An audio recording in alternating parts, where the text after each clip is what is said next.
ராஜா, ராஜா.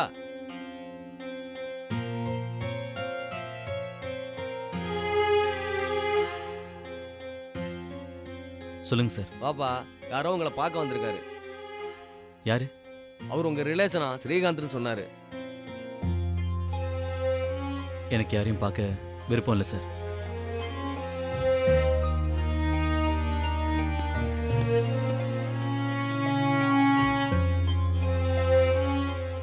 ஏன் சார், ஸ்ரீகாந்தனா நம்ம farm house வாங்கிக்க சொன்னார், அவர் தானே?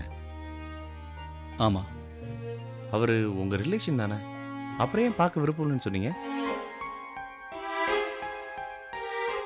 அவர் இப்ப நம்மளை பார்த்தா கிண்டல் பண்ணுவார் சார், அனுதாபப்பட்டு கேலி பண்ணுவார். அதான் வேண்டாங்கிறேன் சார். ராஜா உங்களை பார்க்க விருப்பம் இல்லைன்னு சொல்லிட்டார் சார். அவர்கிட்ட என் பேர் சொன்னீங்களா? உங்க பேரை சொன்னேன் சார். விருப்பப்படல, நான் வரலன்னு சொல்லிட்டாரு. சரி சார், ரொம்ப தேங்க்ஸ்.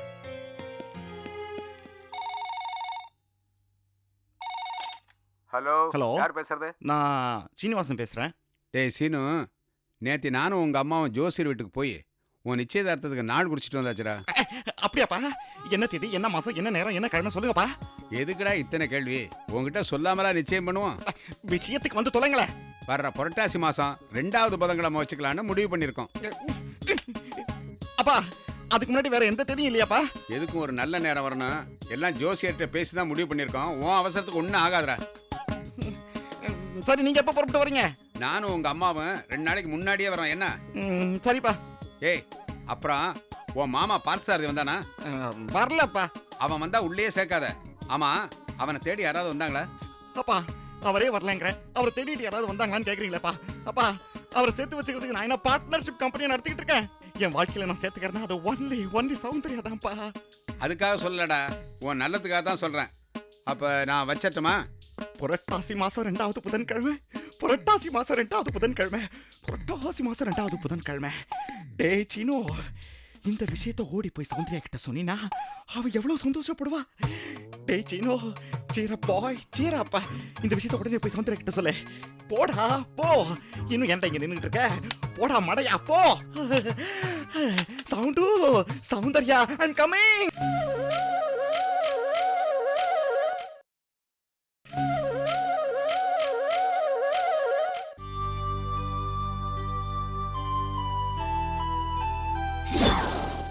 இவங்க எல்லாரும் ஒன்னா சந்தோஷமா இருக்கணும்பா. அப்பதான் என்னால சந்தோஷமா இருக்க முடியும்.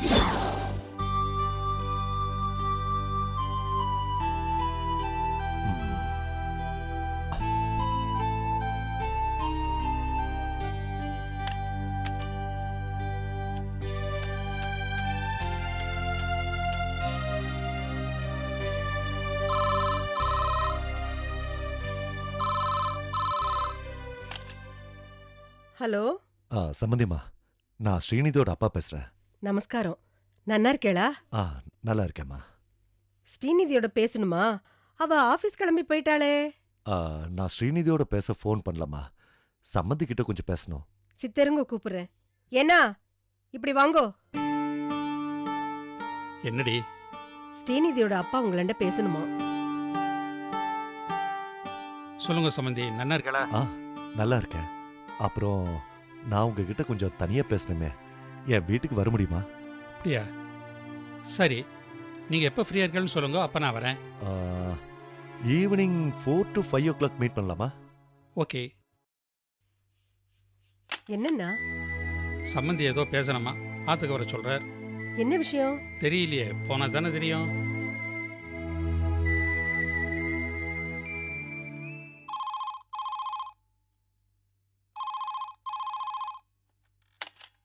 ஹலோ. ஹலோ மிஸ்டர் பத்மநாபன், நான் ஸ்ரீகாந்த் பேசுறேன். ஸ்ரீகாந்த்? நான் சுந்தரத்தோட சம்பந்தி ஸ்ரீகாந்த் பேசுறேன். ராகவனோட மாமனார் ஸ்ரீகாந்தா? சொல்லுங்க, என்ன விஷயம்? இல்ல, நான் உங்ககிட்ட கொஞ்சம் தனியா பேசணும். நீங்க தப்பா எடுத்துக்கலனா என் வீட்டுக்கு ஈவினிங் 5 o'clock வர முடியுங்களா? சரி, வரேன். அட்ரஸ் நோட் பண்ணிக்கிறீங்களா? வேண்டாம், எனக்கு தெரியும். சரி, வச்சறேன்.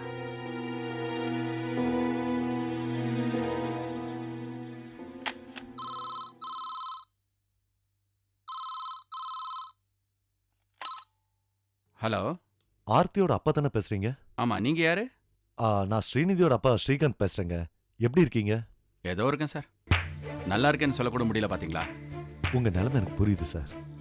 சார், ஆர்த்திக்கு நடந்த குடுமி பாத்தீங்களா? இதை நான் யார்கிட்ட சார் போய் சொல்றது? ஒன்றும் கவலைப்படாதீங்க. ஆர்த்தியோட விஷயமா உங்ககிட்ட கொஞ்சம் தனியா பேசணும். இன்னைக்கு 5 மணிக்கு என் வீட்டுக்கு வர முடியுங்களா? கண்டிப்பா வரேன் சார். என்ன சார் இது? என் பொண்ணு விஷயமா பேசுறேன்னு சொல்றேன். வராம இருப்பேனா? கண்டிப்பா 5 மணிக்கு உங்க காத்துல இருப்பேன் சார். ரொம்ப thanks sir. Okay, thank you sir. யாருங்க போன்ல? ஸ்ரீநிதியோட அப்பா அம்மா. என்ன விஷயமா? நம்ம ஆர்த்தி விஷயமா கொஞ்சம் தனியா பேசணும். சாயங்காலம் 5 மணிக்கு வாங்கன்னு சொன்னார். எனக்கு என்னமோ அவர் மூலமா தான் ஆர்த்திக்கு ஒரு நல்ல வழி கிடைக்கும் போல் இருக்கு. எப்படியாவது சம்மந்தியாத்துல பேசி ஆர்த்தி தனி கொடுத்தனம் போறதுக்கு ஒரு ஏற்பாடு பண்ணாருன்னா எல்லா பிரச்சனையும் முடிஞ்சிடும். சம்மந்தியாத்துல நம்ம குடும்பத்தையும் ஆர்த்தியும் எவ்வளவு கேவலமா பேசினா தெரியுமா? இதெல்லாம் கண்டிப்பா அவர்கிட்ட எடுத்து சொல்லணும். வசந்தி, ஸ்ரீநிதியோட அப்பா கொஞ்சம் செல்வாக்கானவர். அவர் நமக்கு சப்போர்ட் பண்ணா ஆர்த்திக்கு ஒரு நல்ல வழி கிடைக்கும். சம்மந்தியாத்துலயும் நம்மளை கொஞ்சம் மதிப்பா பார்ப்போம். எல்லாம் நல்லபடியா நடக்கணும். வசந்தி, நான் போய் ஃபேஸ் வாஷ் பண்ணிட்டு வரேன். ரெடி ஆகணும். சரிங்க.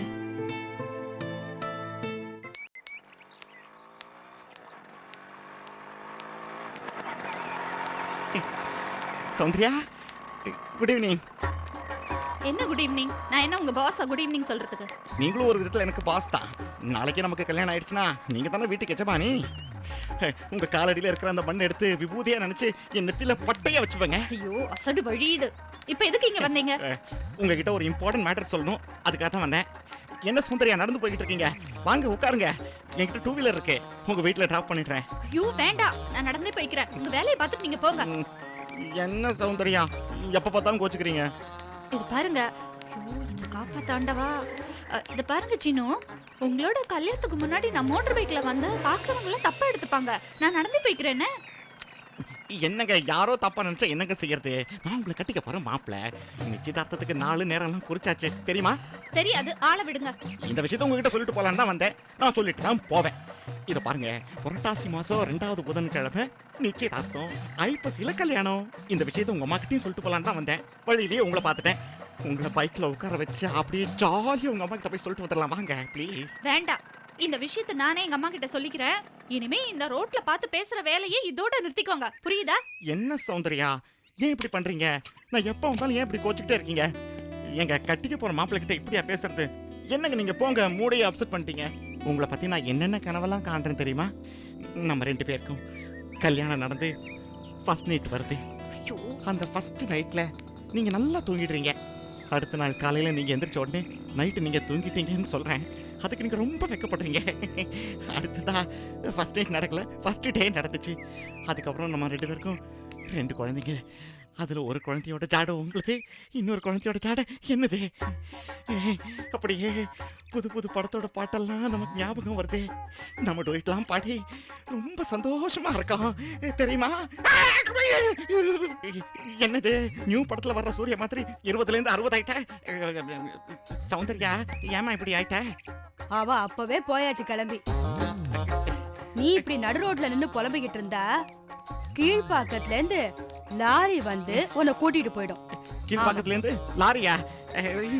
பாட்டி செய்யோ, பாய் பாய். சௌந்தர்யா,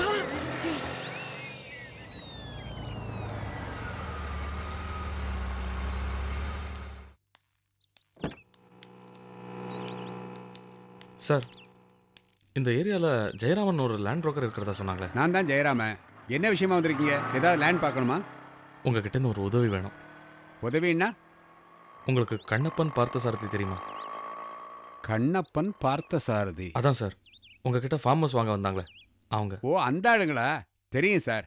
என்கிட்ட ஃபார்ம் ஹவுஸ் வாங்குறதா சொல்லி டாக்குமெண்ட்டோட ஜெராக்ஸ் காப்பி வாங்கிட்டு போனாங்க. ஆனால் திரும்பி வரவே இல்லையே. அவங்க திரும்பி வரமாட்டாங்க சார்.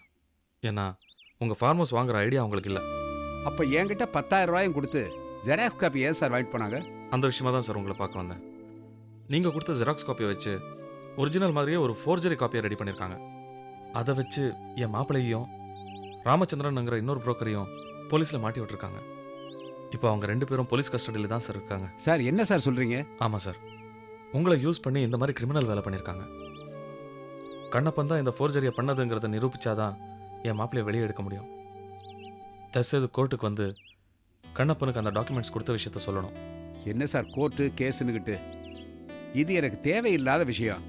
ஆனால் அந்த ஃபார்ம் ஹவுஸோட ஒரிஜினல் டாக்குமெண்ட் என்கிட்ட தான் இருக்கு. இப்போ நான் கோர்ட்டுக்கு வந்து சாட்சி சொன்னால் நாளைக்கு ஏதாவது பிரச்சனை வரும் சார். உங்களுக்கு எந்த பிரச்சனையும் வராமல் நான் பார்த்துக்கிறேன் சார். நீங்கள் சொல்கிற சாட்சியில் தான் என் மாப்பிள்ளையோட வாழ்க்கையே இருக்கு. யோசிக்காதீங்க சார். என் மாப்பிள்ளையும் உங்களை மாதிரியே ஒரு புரோக்கர் வேலை தான் பார்த்தாரு. கண்ணப்பன் மாதிரி ஆளுங்களை உடனே போலீஸில் பிடிச்சி கொடுக்கலன்னா என் மாப்பிள்ளைக்கு வந்த நிலைமை நாளைக்கு உங்களுக்கும் வரலாம். ப்ளீஸ் ஹெல்ப் பண்ணுங்க சார். சார் நீங்கள் சொல்கிறது கரெக்ட் தான் சார். இதுக்கு நான் கோர்ட்டில் வந்து சாட்சி சொல்லலைன்னா இந்த மாதிரி திருட்டு பசங்களால் எங்கள் புரோக்கர் தொழிலுக்கே கெட்ட பேர் வந்துடும் சார். வாங்க சார், நீங்கள் என்ன சொல்கிறீங்களோ அதை செய்கிறேன். Thank you sir.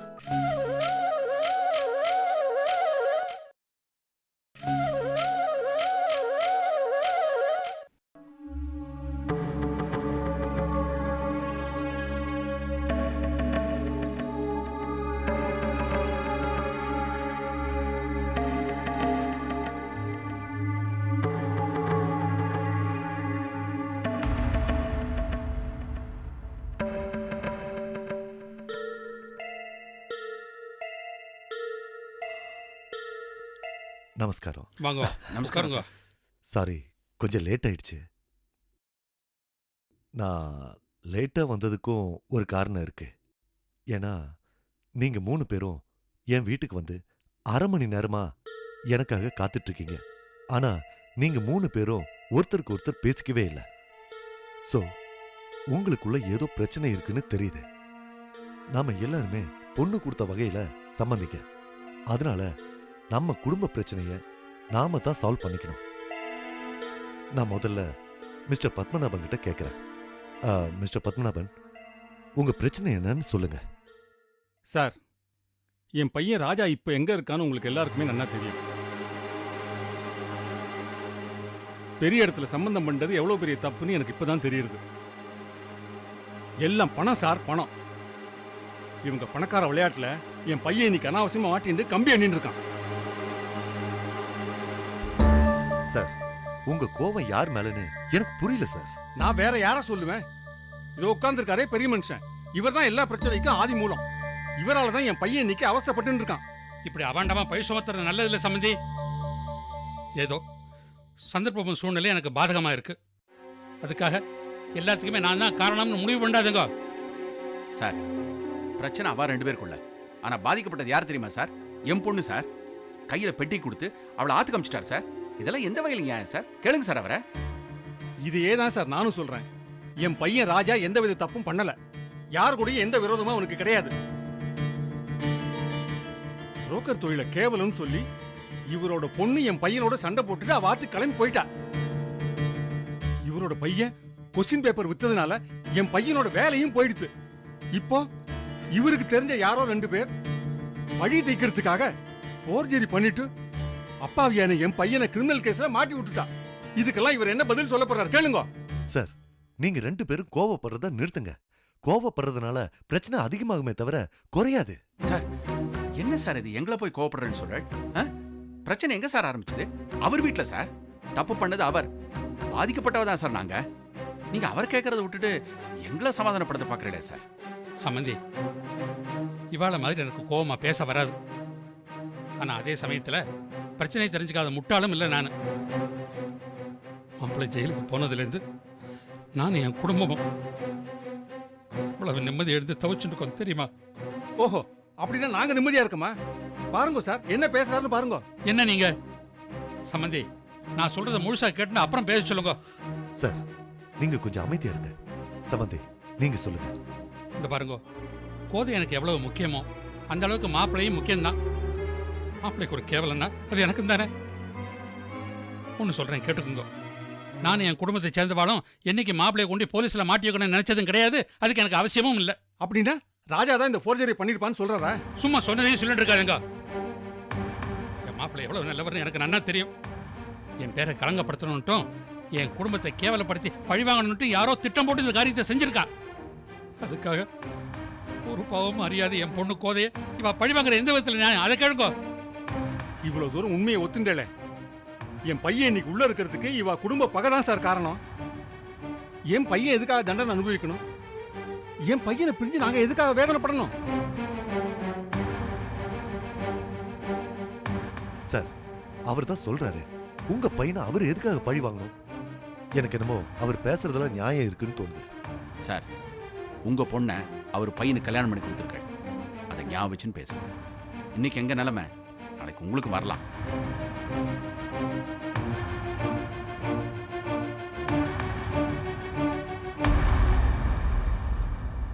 சார், உங்க நிலைமையில இருந்து நீங்க யோசிச்சு பாக்குறீங்க, நான் அவரோட நிலைமையில இருந்து யோசிச்சு பார்த்து பேசுறேன், அவ்வளவுதான். நீங்க சொல்ற மாதிரி எனக்கு எந்த பாதிப்பும் வரலதான், ஒத்துக்கிறேன். ஆனா அதுக்காக நான் இவருக்கு சப்போர்ட் பண்ணி பேசுறேன்னு மட்டும் நினைக்காதீங்க. உங்க பிரச்சனைய எப்படியாவது சால்வ் பண்ணி ஆகணும், அதான் எனக்கு முக்கியம். சார், இவர் பொய் சொல்லிட்டு இருக்கிற வரைக்கும் எந்த பிரச்சனையும் சால்வ் பண்ண முடியாது. அந்த கிரிமினல்ஸ் யாரு, அவ கூட இவருக்கு என்ன சம்பந்தம் இருக்குன்னு சொல்ல சொல்லுங்க. பாத்தேல எப்படி சைலண்டா இருக்காருன்னு. இவருக்கு சம்பந்தம் இருக்கு சார். அந்த கிரிமினல்ஸ் ஃப்ராட் கூட எல்லாம் இவருக்கு சம்பந்தம் இருக்கு. ஆனா அப்பாவியான என் புள்ளைய ஜெயில போட்டு இவர் என்னத்தை சாதிக்க போறார்? கடைசியா ஒரு விஷயம் சொல்றேன். எக்காரணத்தை கொண்டும் இவாத்து பொண்ணை எங்க ஆத்து வாசப்படிய மிதிக்க நான் விட மாட்டேன். என் பையனை எப்படி வெளியில கொண்டு வரணும்னு எனக்கு தெரியும். அவனை வெளியில கொண்டு வந்த உடனே இவாளை கோர்ட்ல நிறுத்தி என் பேரனை நான் வாங்கி காட்டுறேன். அது வரைக்கும் சமாதானங்கிற பேச்சுக்கே இங்க இடம் கிடையாது. இதுதான் என் முடிவு.